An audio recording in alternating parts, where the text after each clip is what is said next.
उपासक को जो ये भय और घबराहट होती है, ये पाप होते हैं। विश्वास रखना चाहिए, हमारे प्रभु हमारे साथ हैं, विश्वास रख लीजिए। ठीक अवसर पर जिंदगी में देखा है, जो भी जीवन व्यतीत हुआ है, ठीक अवसर पर कोई ना कोई रूप लेकर के वो ऐसा प्रियता दिखाते हुए हम पहचान नहीं पाते। उस समय ऐसा लगता है ये व्यक्ति है, कोई सात्विक होगा, इसलिए सब बाद में पता लगता है वो व्यक्ति नहीं, वो तो समष्टि का स्वामी था। नहीं, इतना प्यार कौन करता है। भय भक्त का विषय नहीं है। साधक तीन बातें आरंभ से देखे कि हमारे जीवन में आ रही हैं कि नहीं। पहली बात, भगवान पर पूर्ण श्रद्धा विश्वास।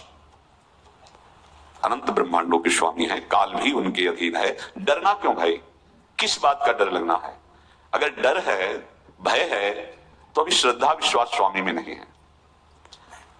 अगर हमें हृदय में कष्ट अपना प्रभाव पहुंचाना चाहता है, तो जैसे कोई ठंडी से बहुत कांप रहा हो और माता दौड़ कर आवे, अपने हृदय से लगा के अपने शरीर का ताप देकर उसकी ठंड को दूर कर दे, ऐसे प्रियाजू करती हैं, ऐसे प्रियालाल करते हैं। ये कहा कहो बड़ भाग, नित नित रति हरिवंश हित, नित वर्धत अनुराग, यह जो कृपा हरिवंश की। ये अपनो भाग आपन मुख, कहा श्री हरिवंश बल, हरिवंश भरोसे भय निडर, नित गर्जत हरिवंश बल। देखा है, कृष्णों की बौछार है, ऐसे जैसे ऊपर से वर्षा हो रही है, तो भगवान शेष फणों का छत्र, संवर्तक मेघ प्रलयनकारी वर्ष रहे, गिरिराज जी का छत्र। ऐसे भक्त को कृपा छत्र से हर समय सुरक्षित रखा जाता है। भक्त बनने के लिए कोई विशेष लायकात की आवश्यकता नहीं। मैं समस्त गुणों से हीन, पर मैं अपने प्रभु का, बस यही लायकात है। प्रभु की सिवा यदि आपका कोई अन्य आश्रय है तो आपको धोखा लगेगा। नहीं तो सच्ची कह रहे हैं, इसी जन्म में निहाल हो जाओगे। एक बात केवल स्वीकार करो कि प्रभु के सिवा मेरा कोई नहीं है, और है भी नहीं। स्वीकार कर लोगे तो तुम्हें अनुभव में आने लगे। हम प्रतिपल देखते हैं, प्रतिपल। वो केवल अपनापन चाहते, केवल अपनापन, कोई दूसरा नहीं होना चाहिए। बस कहां बाहर तो देखो आप सब हमारे हो, अंदर से नहीं हो। अंदर से आप सब श्री जी के हो और हम आपके सेवक हैं। बाहर से आप गुरु मानो, जो भाव मानो वो आपको श्री जी जाने। अंदर से हमारे आप श्री जी के जन हो और हम आपके सेवक हैं। बाहर से कुछ भी व्यवहार मानो, कोई बाहर से व्यवहार का कोई अस्तित्व नहीं, अंदर की बात का अस्तित्व होता है। आप सब हमारी स्वामिनी के परिकर हो, हम आपके दास हैं। बस इस बात से हमारा अपनापन आपसे है, नहीं श्री जी के सिवा किसी से कोई अपनापन नहीं। कि आप इसका प्रभाव समझिए। प्रभु को सिर्फ अपनापन चाहिए, सिर्फ अनन्यता। यदि उपासक में तीन बातें नहीं है तो अभी थोड़ी गड़बड़ी है। पहला, दृढ़ श्रद्धा विश्वास।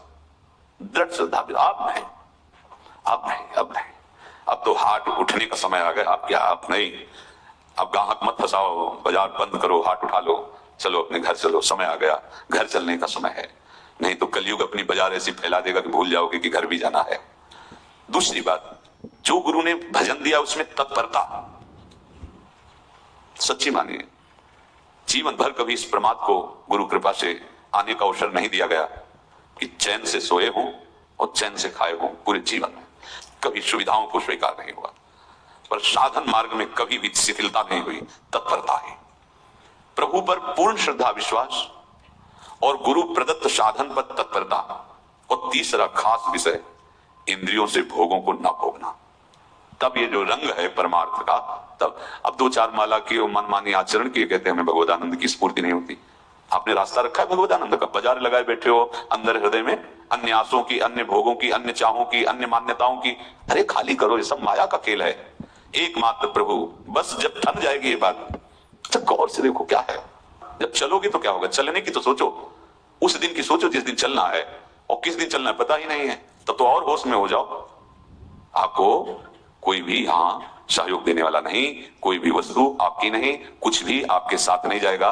तो होश में हो जाओ, संभाल लो, आगे की गति मत बिगाड़ो। तीन बातों पर ध्यान दीजिए, श्रद्धा और विश्वास अटूट अपने इष्ट पर। दूसरी बात, हमारे हृदय में जो गुरुदेव ने उपासना का बीज रोपण किया, तत्परता। देखो आपको हृदय की बात कहता हूं, माया के पास केवल प्रलोभन है, ये सुख में बांधती है। सुख का प्रलोभन अच्छे से सजा के पेश करके देना, साधक को भ्रष्ट करना, ये इसका स्वभाव है माया का। माया किसी व्यक्ति का नाम नहीं, किसी शरीर का नाम नहीं। भगवत विमुखता जिस वस्तु व्यक्ति स्थान से हो वही माया है। माया का मतलब थोड़ी जिसे कोई स्त्री शरीर पे आरोप कर दे या पुरुष शरीर पे आरोप कर दे, ये तो माया है। तो और क्या है, मैं, मोर, तोर, तय और जहां तक इंद्रियां जाएं, जहां तक मन जाए, सब माया ही है। इसको देखा है भगवान के पार्षदों ने। ये क्या करती है, चमकीली लेबिल लगाकर सुख का चारा डाल करके जीव को बांधती है। इससे सुख मिलेगा, बहुत सुंदर है ये वस्तु, ये शरीर, ये व्यक्ति, ये स्थान, ये पद, इससे वो बांधती है। विवेक ऊपर की लेबिल का तत्काल ऑपरेशन करता है और आंतरिक विषय पर दृष्टि डालता है तो सब खोखला निकलता है, बाहर निकल क्रॉस कर जाता है। होए विवेक मोह भ्रम भागा, तब सब विषय विलास विरागा। अज्ञानी उसी आकर्षण सुख में बंध जाता है, और सुख तो था नहीं, बंधन इतनी जोर का हो गया, अब मुक्त हो रहे सकता नहीं, तो उसके हृदय में